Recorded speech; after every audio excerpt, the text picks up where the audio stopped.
Hello, Eric. Hello, we are live.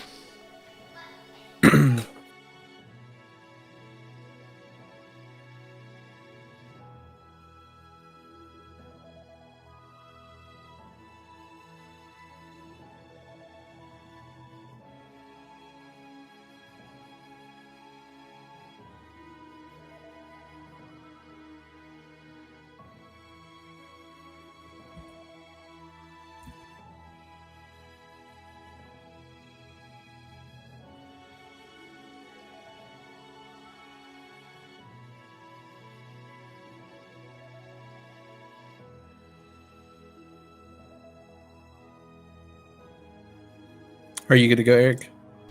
I'm good to go. Shall we start them?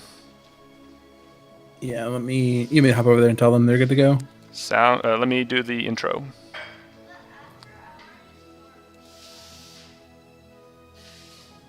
The intro.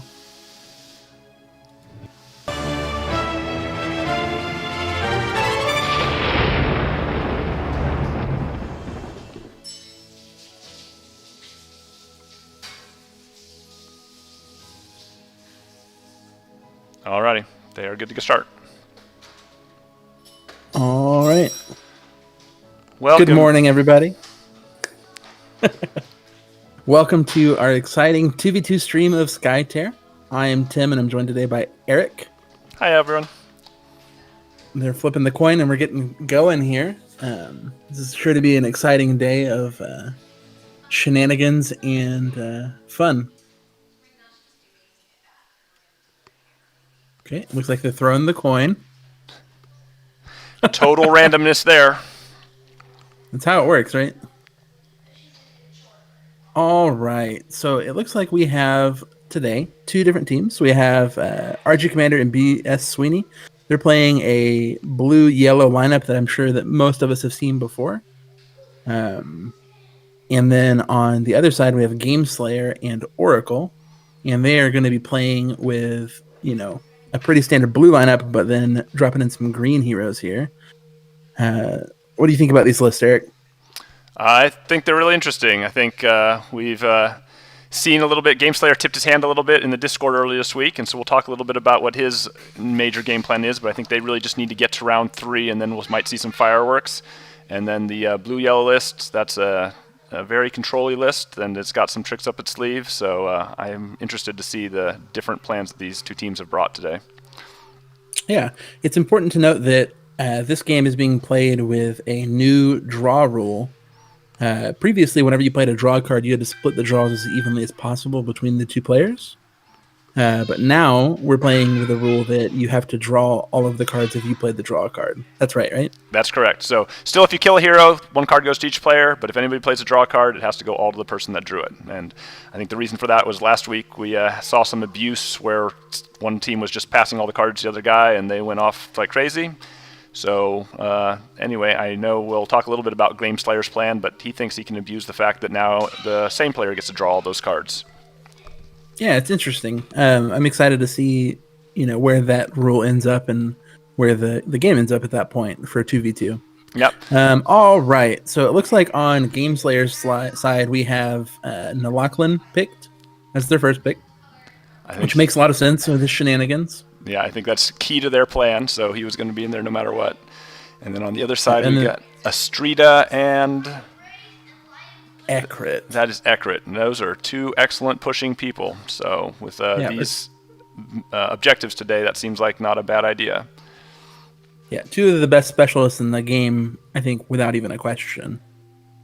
And actually, I misspoke. So looking at the objectives today, so we've got a double kill, which is a kill 1. We got Skymaster, which is a control objective, but that's for the dome, not so much pushing. And then Onslaught, which is defeating 3 enemy heroes. So there's only one real control, and it's not a pushing thing. So if they want to use pushing to their advantage, they're going to have to get all the way to the Nexus today. Yeah, that makes sense. All right, so it looks like we got Gameslayer slide going with Brovar and Frail, 2 staples for the blue faction. We're getting some weird tints here. I like it.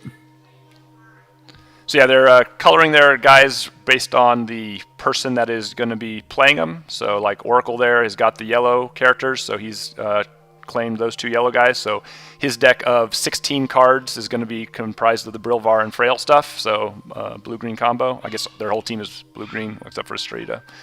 And then on the other side, they're doing the opposite. So RG Commander has claimed Ekrit currently.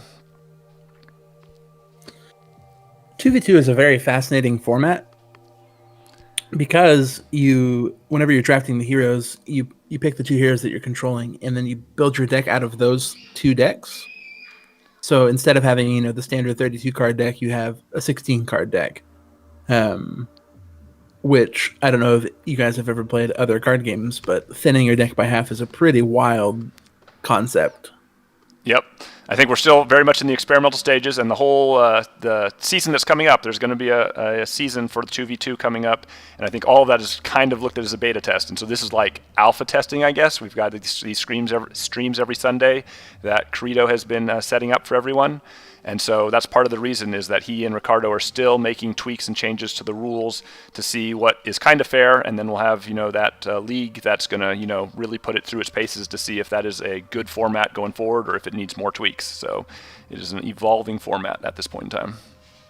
Yeah, it's super interesting, and I mean it makes sense that it would be less tested than the standard format, but man, it's fun. We played a game a few weeks ago and it was a blast. Yep. Okay, so it looks like over on RG Commander and B.S. Sweeney's, we ended up with a Korjov and a Kinui as well. I'm interested in this lineup because I think a lot of people view Kinui as not the strongest yellow hero. But I really, really like her projected ability where she can't be targeted by attacks. Right, yep. 18 health and 1 armor. Yeah, she's beefy, but is she beefy enough? And blue-yellow is certainly a good combination of colors as far as cards. So, I mean, they just got that for them. But, yeah. So, and then some people have found a way to use the whole when you get attacked, you get to move 1 hex thing also, right? Mm-hmm. So, again, it is a defensive maneuver that can allow you to hang in the game where other people would just get beaten up. But totally, I think it's a nut to crack there, right? She's got a different kit than most other heroes do. It's definitely not offensive. So, yeah. And then it looks like over on Gameslayer and Oracle side, we rounded out the draft with Attila Kali, who is a green staple, as it were. Yep. So I mean, it's a obvious counterpick to Estrida for certain, right? If you can keep a pillar around those guys and keep Estrida from being able to kill and spawn a minion, that is definitely good value there. Yeah, Estrida is just an incredible pusher, and I think that is a great counterpick for that. All right, do we know who's first yet? Who picked first? It was I don't know who won the flip, but we definitely had the people going first is the yellow and blue team there. So okay. Gameslayer and Oracle. All right. We have the Lord of the Ancients Lord of the Ancestors as the outsider. You're very familiar with this one. What are your thoughts on this outsider? I mean, especially when there's 2 kill objectives, this guy is probably the least threatening as far as being able to kill other heroes. So that's one reason for it. What he does basically is push lanes really well. So, of these 3 objectives, he's not really going to help, again, except for if you are possibly going for Nexus, or if you just want to keep people away from your tower maybe while you focus on the dome or focus on killing. He can be used in that way. But, yeah, I mean, he is useful in those ways. But, again, I think a lot of times people are taking him because they're okay with losing the dome and being able to go after other objectives. Yeah, I think that's completely fair. He's a not high impact, so he's less attractive to pick. All right, looks like we're activating Kali. Kali is going. Gameslayer's going to move. Let's see if he just does the worship. Yep, the worship pillar's probably going out there. And then he's either going to attack or he's going to lead, depending on what he thinks is most important in that lane. He's going to think is what he's going to do. And he's attacking. He's attacking. So down with 1 minion. If I had $1 for every time I've seen this Telecalli opening.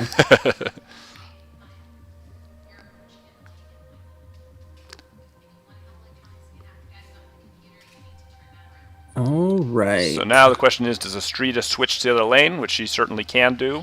Or does somebody go and kill that pillar? Because you probably still want to get your full value out of Estrida round 1.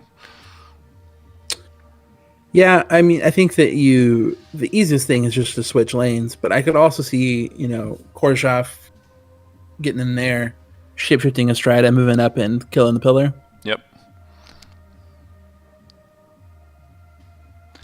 And the other thing about switching lanes is, and it looks like maybe he's going for the switching lanes, is then your yellow guys, what are they going to do? Because they really kind of want to stay together to maximize their synergies. And so if Estrida's over, are you going to switch the other two the other way, or the other two going to the dome? But yep.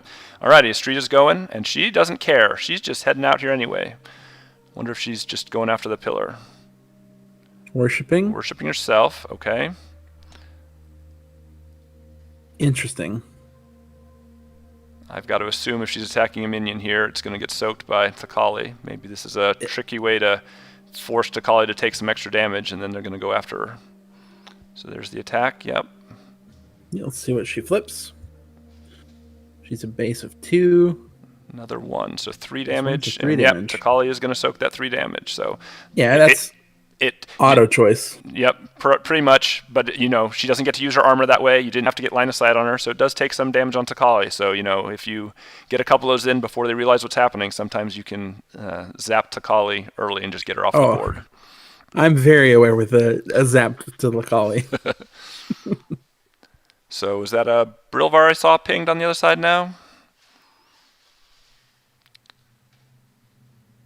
I didn't see the ping. They are debating who's going next. Oh, I guess we're going with Gameslayer's using both his guys, so all the green characters are going first. Heading out there, worshipping to also protect those minions, so now everything's guarded. Yeah, a lot of new players don't realize that Telecalli's ability can protect minions anywhere on the board as long as she has line of sight to a pillar. Alrighty, and then they took off another minion on that side, so standard worshipping and killing minion side, so no leads yet from either team. Yeah, it's nothing out of the ordinary so far. The biggest thing is Estrada attacking instead of getting the trigger. I wonder if Ekrit's going to come out to play and try to clear the minions in the right lane here. And get the double damage on Telecalli, yep. To force either the double damage or I guess it goes in the left too. Yeah, they're going to do it. Man, if you flip like a 3 here, that's a tough choice, or even a +2. And here's the attack. So moved, and now he gets attack in a line, and that's attack for 1, so that's 3 damage per guy he wants to save. So that's the real Telecalli counter. There you go. So does he want to take 6 damage or 3 damage? Sounds like they're debating. I think you at least take 3. Sitting at 10 life back in the bush. Probably safe from Kenui and Korjov. I don't know. Korjov can really bring the pain, though, when he's set up right. Like if he has a fast or something like that. Yeah, if Korjov was shapeshifted, I would potentially consider taking all of it, or not taking all of it. Looks like the team is debating. And this is one of the fun things about 2v2, right? Normally you would make a relatively snap decision, but here, like, the two people might have different opinions on how much damage should be taken. So it looks like they are taking one, taking and one the other one they're leaving out there. Yep. So that was a move, a worship, and an attack. So that is the end of Ekrit's turn, but they do have some presence in the dome. Again, not a lead, but they've got the first person in there. And I always like doing that with Ekrit early if you're not worried about his safety, because then if they commit to the middle and lead, you can then follow by committing, and also, now you've got your 2 for 1, and if they just ignore it, you get to go to lanes also and win without even having to ever have a lead in the middle. Ooh, Brilvar is coming in, get the skirmish in. I'm assuming he's going to end with a taunt at this round, so that Ekrit's next round is going to be less exciting. Looks like she has like a time warp or something. Yep, she could skedaddle out of there. But that is 3 damage when will and armor, so that should be 2 damage to accurate, I think. Oh no, it's a skirmish. Never mind. It plinks off. Skirmish, yeah. Yeah, my bad. Estrada shouldn't be worshipped, right? Shapeshifted? She should not be shapeshifted anymore. That is true.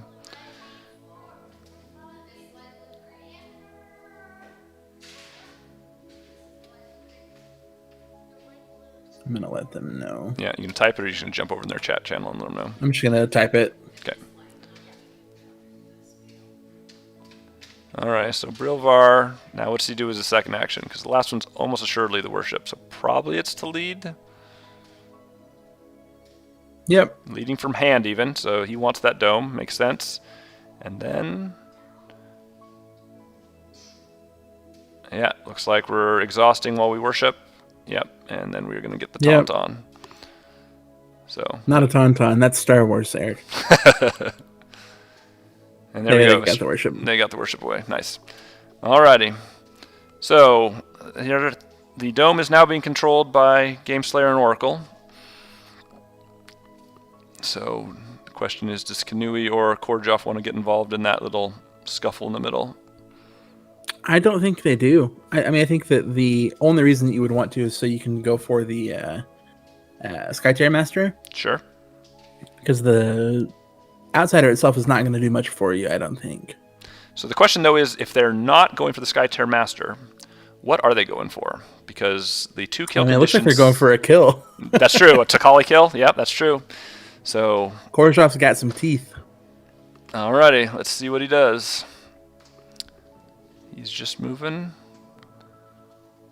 He's getting red. He's getting angry. Oh, it looks like he is going in the dome. He does want to contest it. And he is a mage, so he does have the ability to bring the Pierce, which is effective against Brilvar.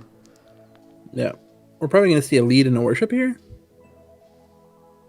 Nope. Oh, Shattermind. He's just going to lay into Brilvar. Alrighty.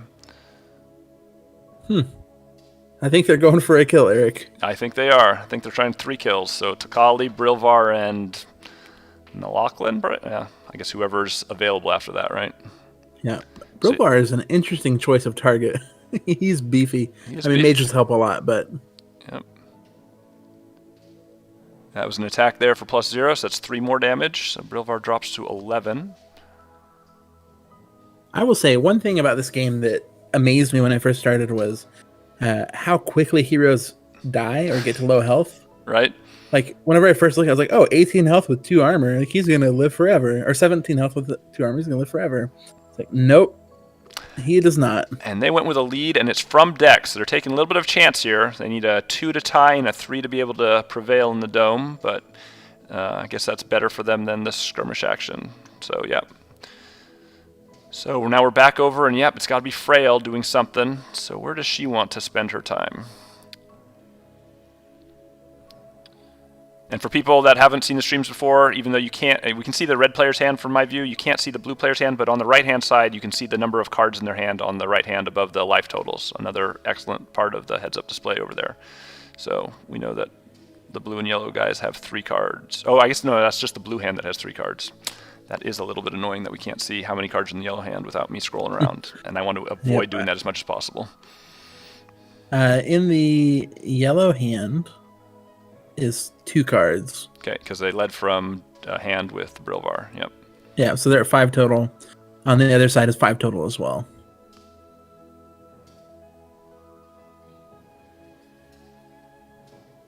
If you ever need a hand update, just let me know. Sounds good. Thank you. You're welcome. And if anybody on stream wants the view change, something like that, let me know. But I think this is... moving around a lot has not... Ooh, Frail is going to heal Takali. Okay, so we've got a little bit of a counter to the kill that's happening there. And Frail is very good at that. I mean, she gets to heal herself or Brilvar passively. And then also just throwing out those nourishes and stuff to keep their hit points up seems helpful. So I'm assuming that's a skirmish. It looks like it. Probably on Korjoff. Yeah. Gameslayer's not clicking the action buttons right now. Yeah, on Korjoff it looks like. So that's skirmish. Skirmish attack. Oh, now attack. Got it. Everybody's going for kills. +1. So that's 3 more damage. 3 more damage, yep. Yeah, so Korjov melting Brilvar is really good, but also just being a mage means you can get melted real fast even by support characters. So he's just taken, a third of his hit points there from Frail jumping in there. Yep. And so Frail now, the worship on Brilvar's useless. She could worship herself to get Pierce for next round. That seems suboptimal. Or for healing damage, right? To heal, yeah, for piercing on healing.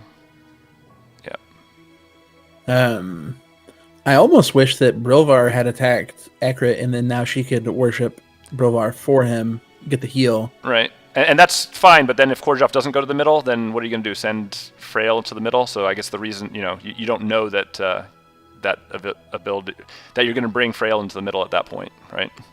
Sure.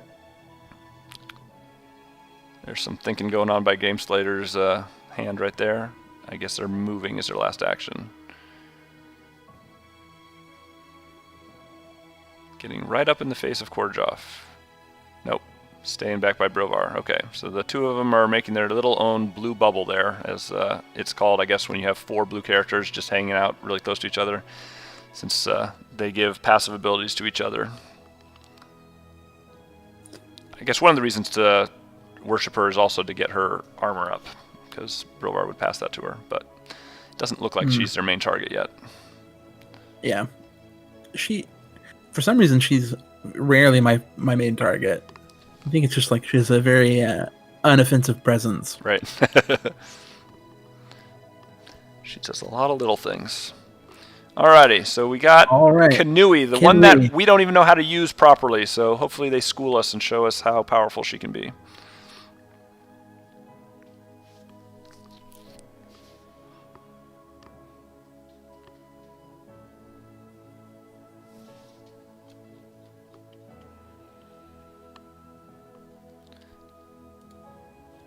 And so while we're waiting for that, we mentioned that a league is coming for this 2v2. Oh, we got Kanui going.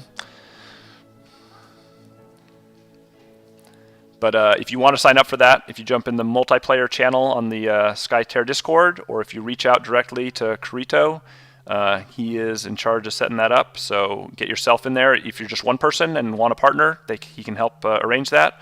Or if you've got a friend that wants to come along, you can do that as well. Did I just see cards being drawn? I think so, but I'm confused as to why. And he played the swiftness to draw a card, but I think they both drew a card on accident. Got it. Yeah, the league is bound to be a ton of fun. It's very casual, so don't feel like you're going to be, playing against a bunch of people that are going for the throat. Yeah. The people playing on stream have probably played some of the most games, and a lot of these people, I think all 4 of these people, this is their first 2v2 game they've actually played. I mean, I know some of them might have played this week leading up to this to practice, but I think before that they hadn't played anything. So the one thing I'll say after round 1, unless something crazy happens with Kanui here, is Nalakhlin got left in peace, which I think is one of Gameslayer's fears, right? If Nalakhlin is very key to his round 3 strategy. So as long as stuff's happening and he gets left alone, he's going to be happy, assuming they reach round 3. I agree completely. I'm really confused on what they're trying to do over here with this draw and what happened.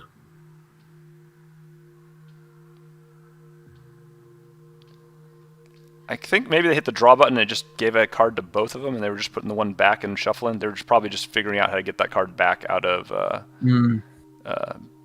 BS Sweeney's hand and do it legitly. So yeah, it looks like they put it back and then did a shuffle to get it back to random.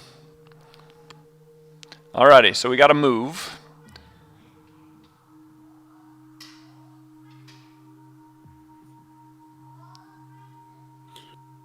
Move and a worship?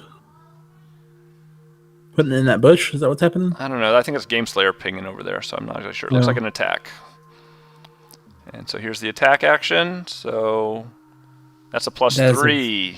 Very dead minion. Takali wanted no part of taking that damage for the minion.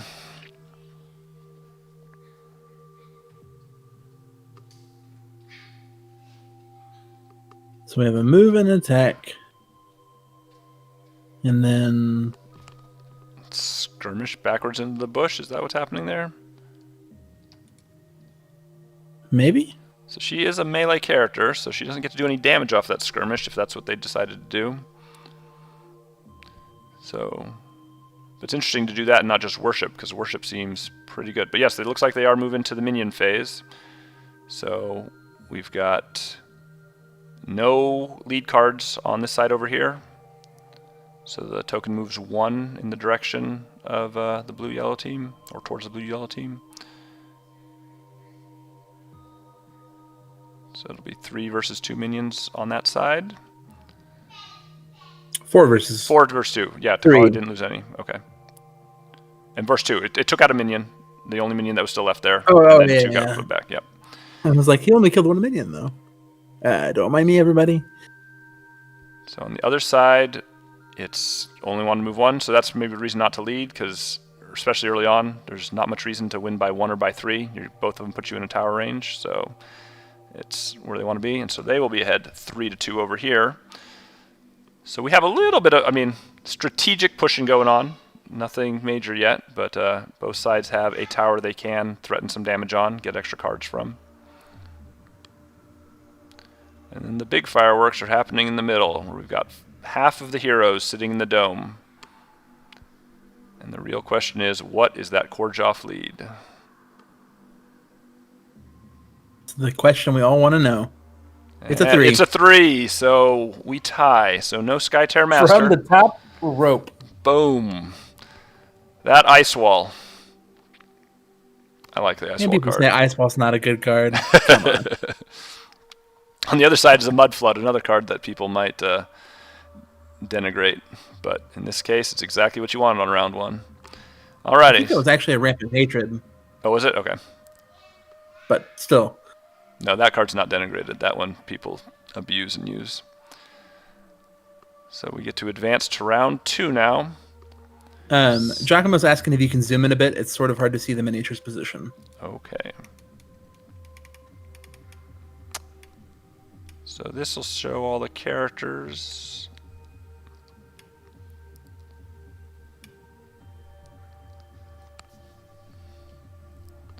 All right. Giacomo, let us know if that looks better or not.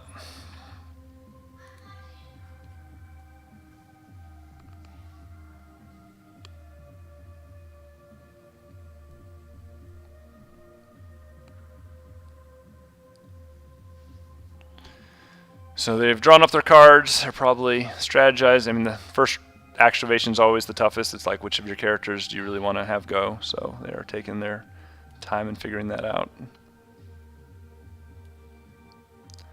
During that time, this is probably one of the most important turns of the game. Yep. So you want to make sure you're doing it right. That's right.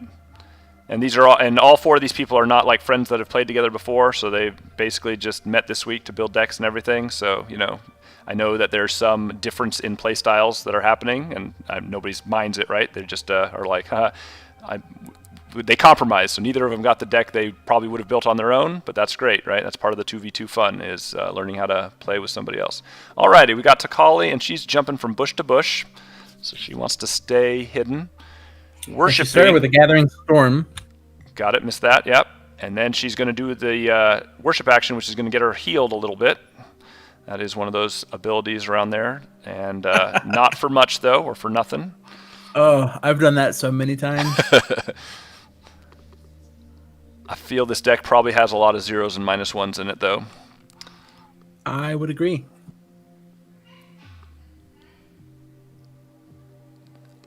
So that was the move in the worship, and so now it looks like he's deciding which of those minions to Probably an attack. attack. Or maybe a lead, maybe, right? Maybe lead. Yeah.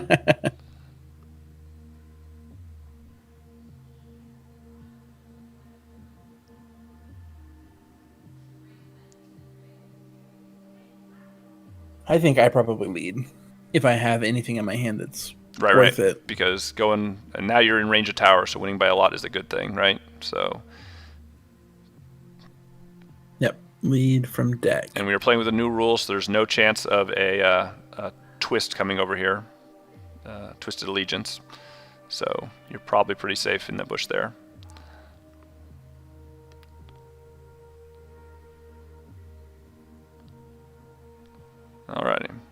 So that's a lead from deck. So as long as it's a 2 or bigger, it is probably better than often a minion. I imagine that Gameslayer here has a lot of 2 and 3 mana cards in his deck. Yep. Not only do I imagine that, I know that. Although he also does have Mind Palaces in the deck, because that is part of that round 3 combo. From the top rope, 0 mana. There you go. There's nothing quite as disheartening as that. Mind Palace is broken in so many ways, for good and for bad. One of those bads is flipping from the top just feels horrible. All right, we're going with Korjav. Alrighty. And he is not shapeshifted, so he's not fast and not melee yet. Ooh, some more. He does not like Brilvar, so that's a disarming and doing 2 damage, right? Yep, assuming we don't see redirect or anything. No, it looks like it's happening. All right, 9 health left. He's attacking. Alrighty.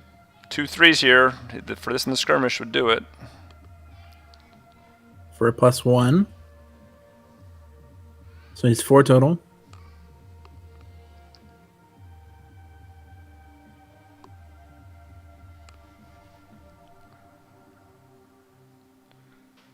Puts him at 5. So a skirmish here is not going to be able to finish him. He has no mana. He doesn't have Skytuck's Flux Tear. So I think Brilvar is at least surviving this activation. But there's a skirmish.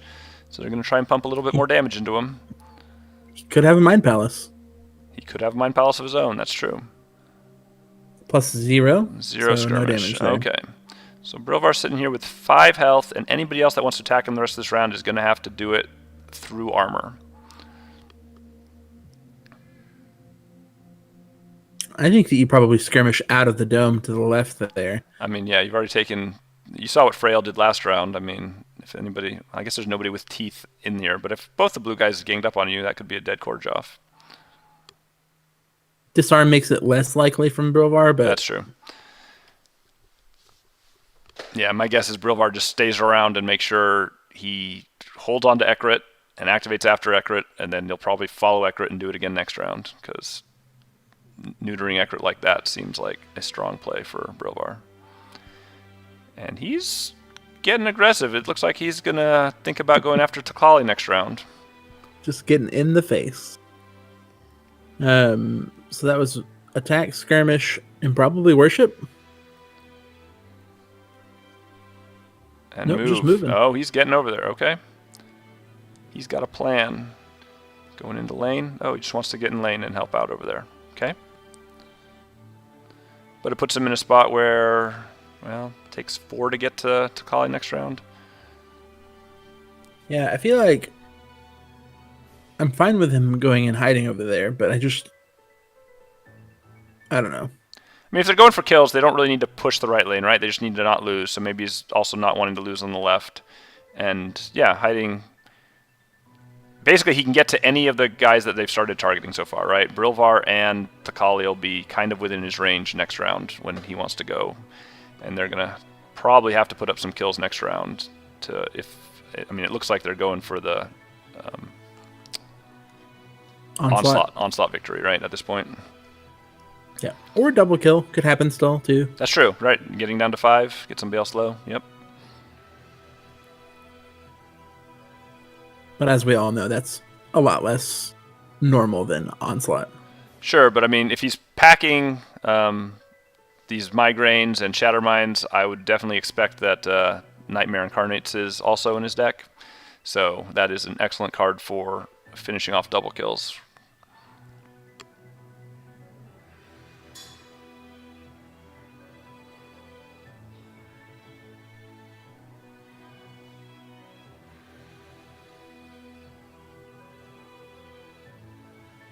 Got some thinking going on over here. Yep. So, I was going to say earlier during a break... Oh, every time I try and talk. That's awesome. Alright, so Nalochlin, whose job is just to stay alive. What's he going to do with his time? Attack, worship, lead. There's the attack. That's my prediction. There's another one of those 3 mana +0 cards that are in his deck.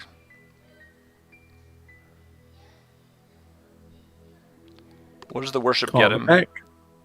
At this point, another pillar. They're still limited by 2 pillars at this point. So. Oh, okay, yeah. Never mind then. The Call of the Pack helps. He worships to get the mana back. Ah, yes. Lachlan's ability. What other tricks does he have up his sleeve with the mana? Okay, so the Call of Pack gets used and then goes to discard, and then Skytuck's Flux Tear, something that costs 3. He wants more cards. Alrighty, he's drawn 3. So that puts him up to 6. So now he has 6 Mind Palace. 6 cards going into the next round. Well, I don't think he's done because he just discarded the Nature Reclaims as well.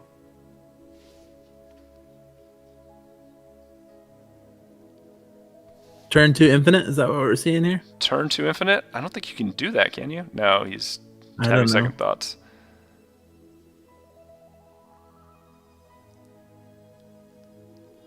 I'm pretty sure in order to go infinite, he has to play Nature Reclaims multiple times in a round, which would require multiple Mind Palaces. But him setting himself up for 6 cards next round is a good way to start.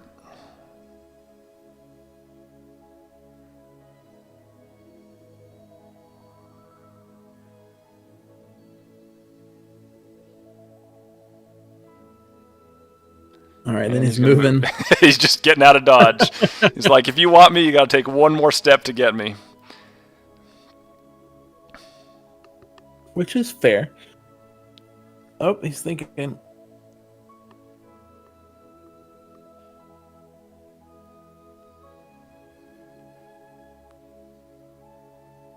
Taking back last action, okay.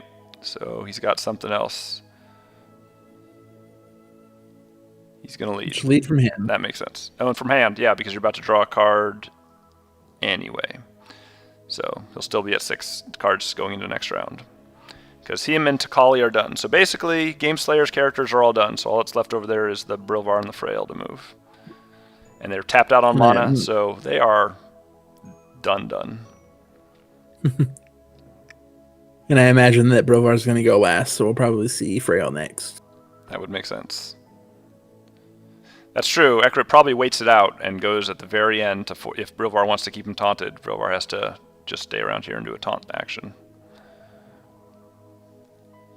We'll see how patient Ekrit can be.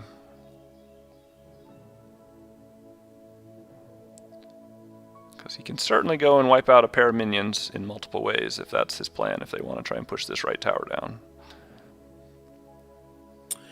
It's what she does best, right? I don't know. I mean, or pushing people away from control points. She does most things pretty well. She does a lot of good stuff. Do you think she's the best hero in the game? If I had to say in a vacuum, I'd say yes, but I think there's so much synergy going on that you can have, like, with cards and with multiple heroes, you can find other people that you can say, oh, this guy owns with the right support. But her kit is very strong. I think she's definitely very meta-defining. Yeah, it changes the way I play every time she's sitting across from me. I'm like, 3 from a control point is not good enough. Got to be 2 or got to be against a wall or something like that. Alrighty, we got Kinui. Going to join the fray. Is it Kinui or Kinui? I don't know. Maybe Giacomo can. Or is it Kenny? I have heard Kinui, but I am also notoriously bad with these names.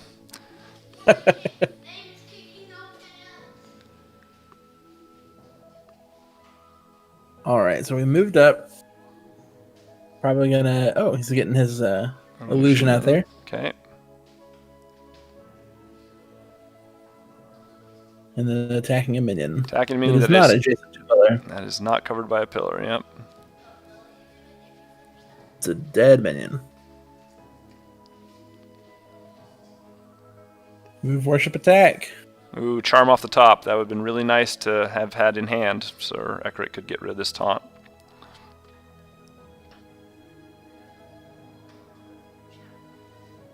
Charm is best against Brilvar, right? That's who it is for.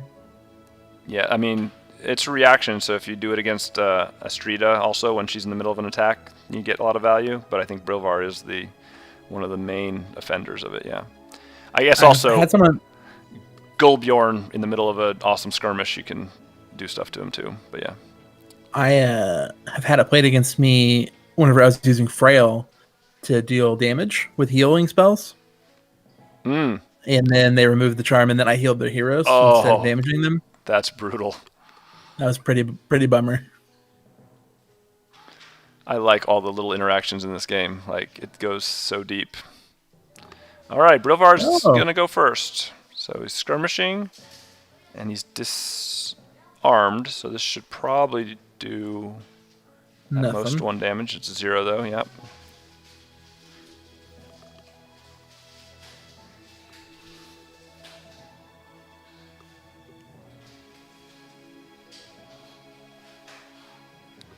That's a lead from hand. Oh, from deck? Or from deck.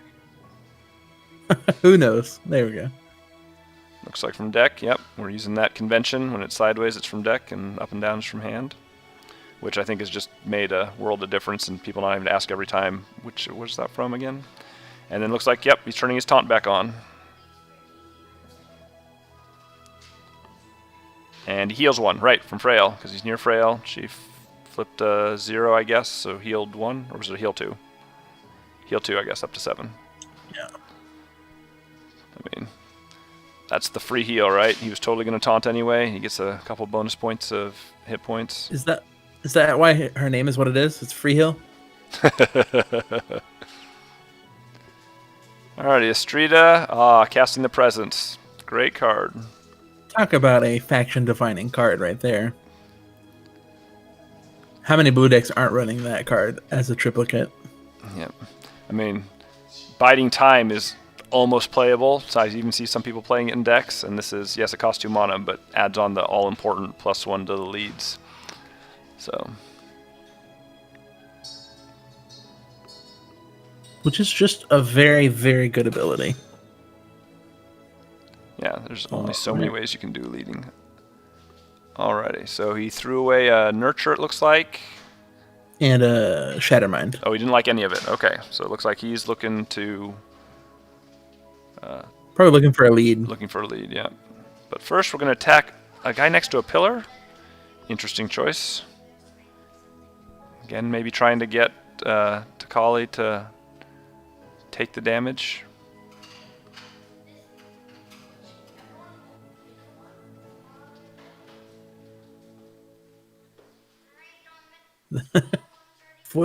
Oh, there it is. Okay. For +1? +1, so 3 damage. And it looks like they're going to take it on Takali. Yep. I guess she wasn't shapeshifted, so yeah, they're just baiting Takali into getting herself killed, I guess. The downside being you're probably losing this lane, so that you're going to have some pressure there that you're going to have to deal with at some point. Attack in the lead. And then probably a worship. Yeah. And Get ready for next round. Get ready for next round. So next round he'll probably attack something that isn't guarded by a pillar. And Korjoff next round has to either take out Takali or go back and take out Brilvar. Because yeah, if you take Takali off the table, she can't use her pillars anymore. Alrighty, so that leaves us a Frail and an Ekrit in the middle. And Brilvar did lead. So is Frail going to stay here to make sure they win the dome, or is she going to go out and help somewhere else?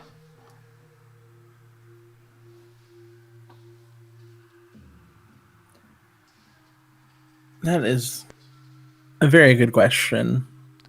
So on the right-hand side... Go ahead. So on the right-hand side, we've got 5, and Takali is not leading. And the other side has 4... plus presence is 5, plus a lead card. So right now... Takali is leading. Oh, they are? Okay. With a card from deck. Got it. Okay. So they're tied, and they both have a random card from deck. And presence didn't actually show us what that was, because they discarded both. So they are both completely random. So right now it's tied with a completely random card. And on the other side, we've got 3 and 3, and Lachlan is led from hand, and Kanui did not lead. So they are ahead by their lead card on that side. Starting with a worship, okay. The healing's not happening, so we're doing some type of piercing damage this round, I guess.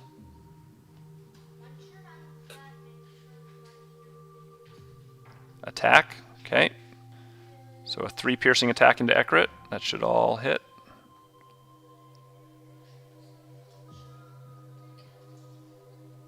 And then we got a lead from deck, it looks like. So we have 2 leads from deck, so they really want the dome. So Ekrit doesn't have very much reason to stay in here now. There's the auto attack on Brilvar. That is not optional. And it was attack for 4, so we're going to do 1 damage to Brilvar. That always feels bad, especially when you don't get to go and wipe out a bunch of minions. It's definitely not the plan.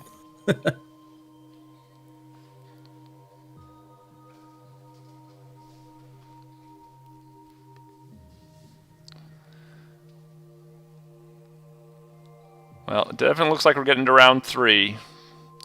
And it looks like Gameslayer has 6 cards in hand. We'll have 6 cards in hand. So the question is, will his mad scientist plans pay off? And will we see fireworks? Because aside from the possibility of that, which I think is a very real possibility, this seems like a pretty close game. Like both sides, nobody's close to any of the objectives. And the pushing is not overwhelming on either side yet. Yeah, I agree. I mean, it's very even ultimately, aside from the health totals. So, like, you know, some people are a little closer to dying than others. But if Gameslayer is able to pull this combo off, I mean, obviously it's an infinite combo to win the game.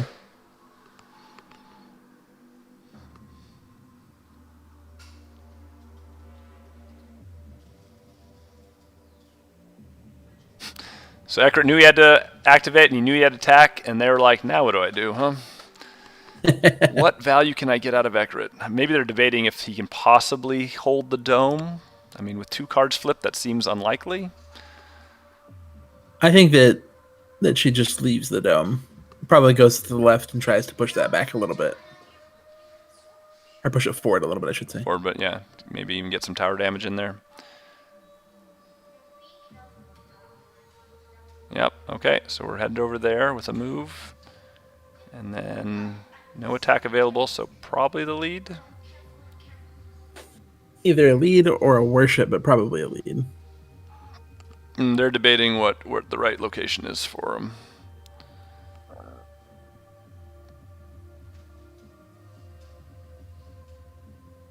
Okay, and they're doing the lead, and it's going to be from hand, so they really do want to push this tower down. That makes sense. Alrighty. Makes a lot of sense, yeah. Yep, maybe this is their win condition now, going Nexus on that right lane. Alrighty, so lane 1, we have the leads that matter. Oh, is that a Mind Palace over there? It is. A Mind Palace came back to bite him, so against a 2. So that should be 2 dead minions. And then we push, and then it should be tied 4 to 4 minions when all the dust settles. Looks like those hands are moving around fast, doing arithmetic. Yeah. The blue minions are BSweendog's team. No, the yellow minions are. No, yeah, the blue ones are for Gameslayer and Oracle's team. So 2 of those guys will go away, so it'll be 2 to 2. The control point gets moved, and then they'll all get 2 more guys, so everybody will have 4 minions.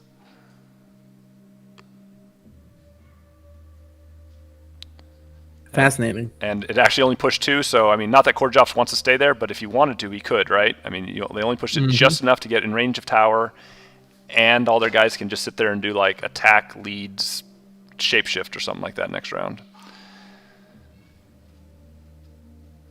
And they all get 2 more guys. Fortunate positioning.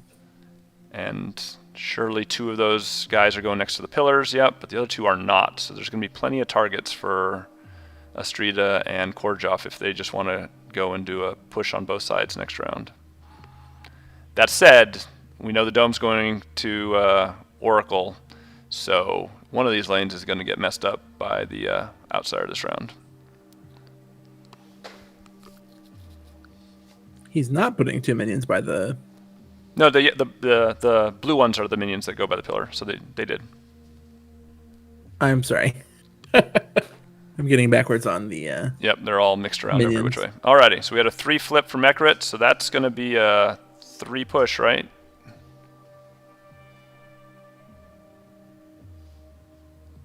Oh no, Nalaklan? No, Nalaklan had a 3 as well. Had a 3 as well. So okay, so 1 push this way. So they kill 1 minion. Sorry, and then they end up with a 4 against 3. So they should be respawning 1 more of the blue minions and 2 more of the yellows. Yep. There we go. So no tower damage, but then we get to see the outsider. And now the outsider. My friend. So when this happens in 2v2, they choose one of the characters to take control of it. So they use that person's deck, and that person's in charge of controlling it. And this placement ability on this one, I believe, is they have to place it near a friendly minion, right? Yep. Place the order insertion near a friendly minion. So it's got to go next to one of those blue minions. And so they want to push this side back, it looks like. Although Gameslayer's hand's on the other side of the table, so maybe they're having debates now which side is more important to push back.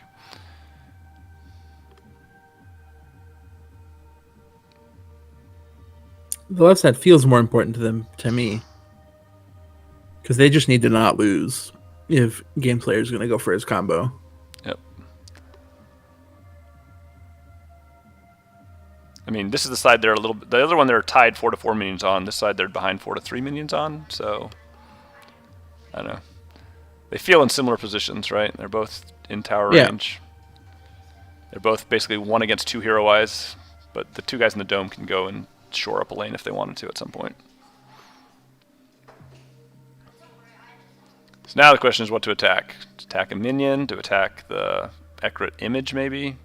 I don't think it's in that great a spot, so that's not much value. I don't think that's allowed. Oh, they move? They moved. They want to get rid of Kanui's image. Got it. Interesting. I mean, I don't think Kanui's image stops the infinite combo with Rampant Hatred, but maybe it does because you get to move people around. I don't know.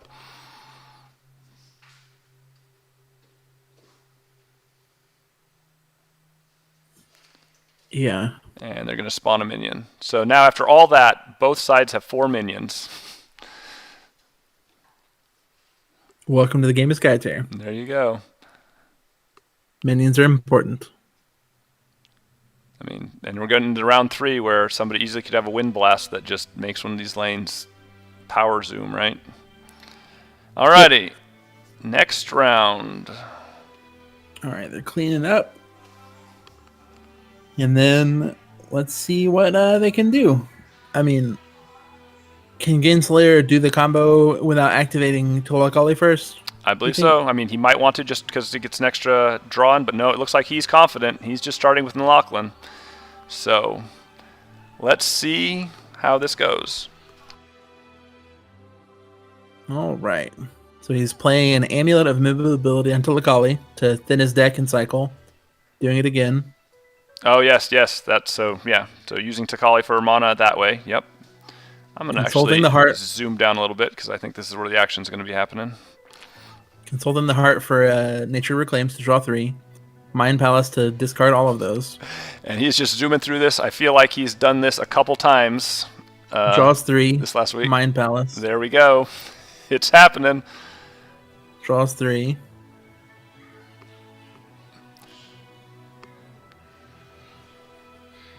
Did he draw Mind Palace to do it again? Because he has used his... He did. Alt, or has he not yet used his... Oh, no, he has not used his worship action, right?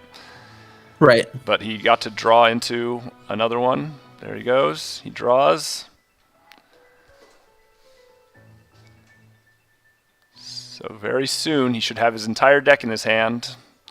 And then we can see what he wants to do with all his cards. I think the idea is that he keeps repeating this loop with a Rampant Hatred thrown in. So he can do that, but he can also do this. So he's got a couple things he can do. And so if he wants to be brutal about it, he can wipe out all minions with Wind Blasts.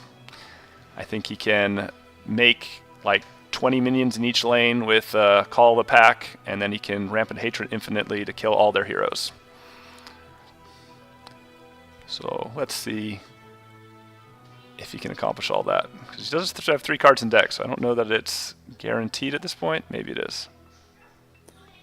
The fact that he hasn't used the worship action yet makes me think that it's really close to automatic. He hasn't taken any action yet, right? Correct. This is all cards right now.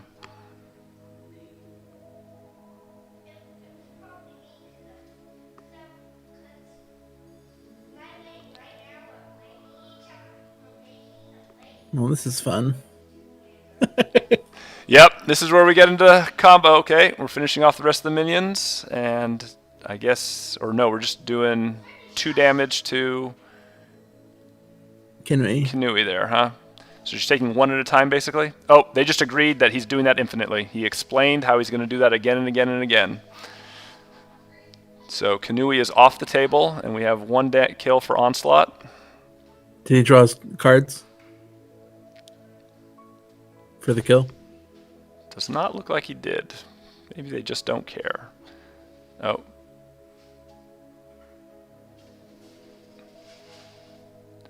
So now he has to find a way to reposition himself. So Rampant Hatred, you can't go through minions, so he's got to go around the long way to find other people. That's not that hard, right?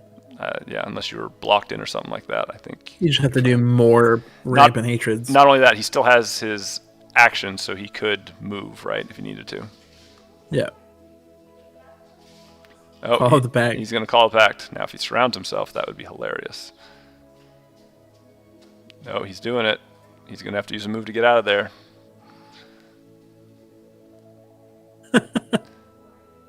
He worships. He worships, okay. So he can cast from over here now, doing it again. Ah. Alrighty.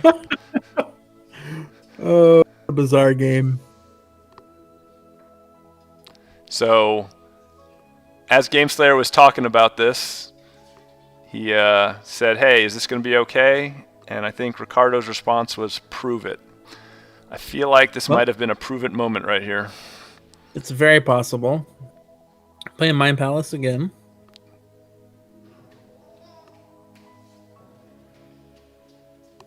Drawn 3. Playing Mind Palace again.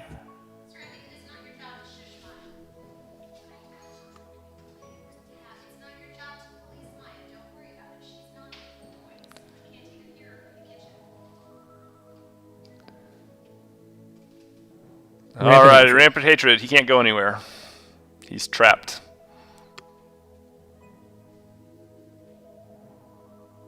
But I don't think he's done a move or attack. I think he's just done a worship, so he can still get a move to get out of that situation. Yep, he's realizing it. What is that? Arena of Flames. What did that do? I don't know. He's doing something? I don't know.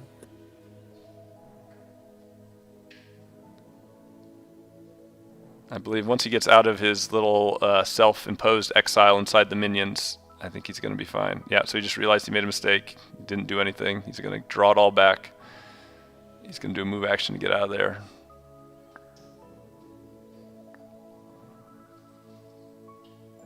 Now, the thing with Rampant Hatred is I believe it's round 3, and he's got green characters over there, so I think a sinkhole can end that fun. That would be terrible. Right? So I think that's why he probably went to destroying all these minions and spawning all this stuff, because in case he does get stopped. His opponent doesn't have a green rune. Oh, his opponent doesn't have any green runes. Never mind. There's no sinkhole. So I don't know. Maybe there's some other reaction that could do something to break it up. Oh, he's just going to Wind Blast over there to kill him. Oh, again and again and again. Got it. There we go. He still has that pillar that he destroyed from his thing, and so, yes, he got to do that. Well, that was the fireworks, beginning of round 3. Well. He did it on turn 3. Yep. Shall we jump over and Let's go talk to him. Alrighty.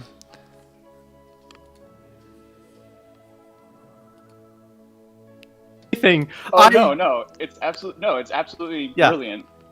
Yeah, so I'm It's like- completely untargetable. The only thing you have is Sinkhole to keep me in a small area. But because Nalklin's ability lets him use the ability from anywhere, I can still Wind Blast you guys if I want to. I can kill all of your minions.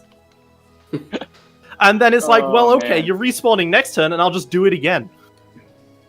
Oh no, I was saying that I could still just move core job, but still you have double kill, so it doesn't even matter if I just do it. This game is all over. And it was also the case of, hey, I just want you to kill that token, that illusion, so we don't have to start talking about that, and I have to keep changing where I'm shooting.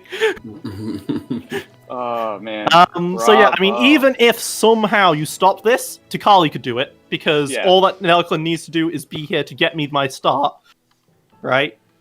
Yeah. Because now that I've got all these cards in my hand, I'm infinite. And then even if you beat both of them, how the hell are you dealing with this creep wave? Well, it doesn't destroy us turn 1. Oh, sorry, there was one more creep I could spawn right there. But from there on out. Oh wait, there was another one. Oh my god, I missed so many creep spawns. I've only been doing 2 out. Oh my god, I am so sorry. I am so sorry. What is wrong with you? How dare you? Did you miss one in the dome? Are you sure you didn't miss one in the dome? No matter how many infinite times I spawn in the dome, it still does not create a creep.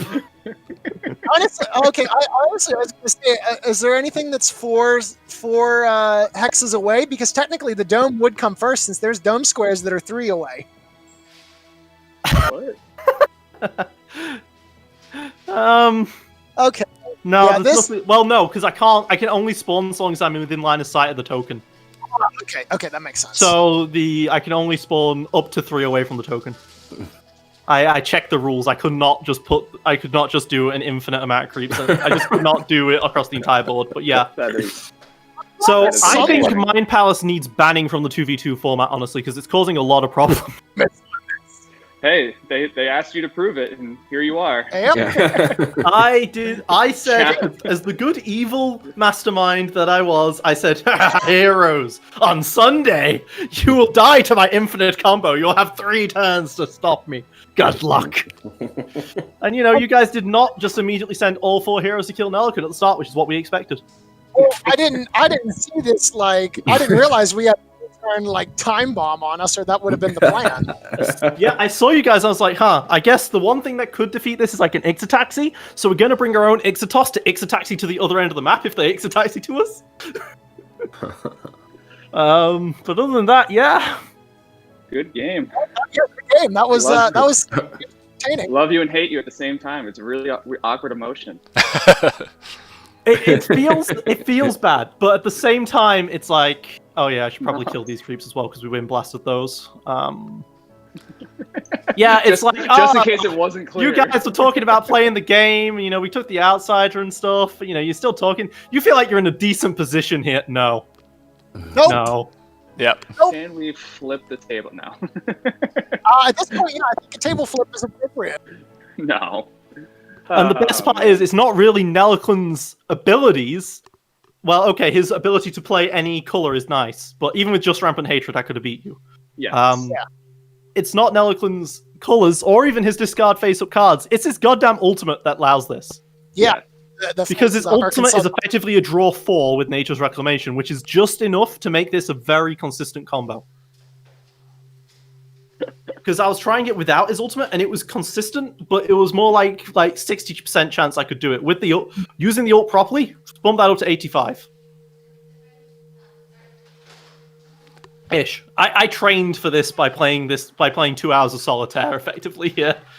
Yes. I just did this over and over again to just figure out what else about how to do it. And on stream, we were very grateful for that because, when you started it, where I was like, okay, this could take a while, but you were just zooming through it because you'd done it so many times. So appreciate all those reps. And thankfully, my opponents were willing, once I pointed out that it was infinite, to just be like, okay, let's just assume this happens infinite times. Right. We saw 1 damage to Kanui, 1 damage to Kanui. We're like, okay. Yeah. We were I was like, should probably demonstrate it once per hero, just so like the stream isn't like, what the heck is going on here? Yeah. But it was clear the game was over as soon as this madness started. You see, I thought you meant by that as in, okay, demonstrate the fact that you can do more than just kill us with Wind Blast. It's like, yeah, no, I've got infinite skirmish damage. I can move anywhere I want on the map because of Rampant Hatred. I can Wind Blast infinite times. I can summon infinite Call the Pacts. I can play infinite Arena of Flames so that I'm completely untargetable forever.